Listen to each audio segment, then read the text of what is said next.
Bird update from Ellis Farms. 2 of our chickens got eaten by a hawk, we think. We put them outside.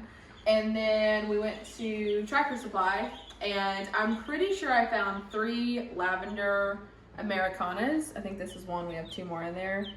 And so now we have 1, 2, 3, 4, 5, 6, 7 baby chicks again.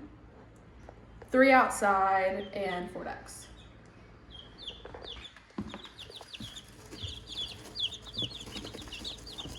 And one of them's not growing. Yeah. That one. That one's a tiny one. Okay. All right. That was our chick update.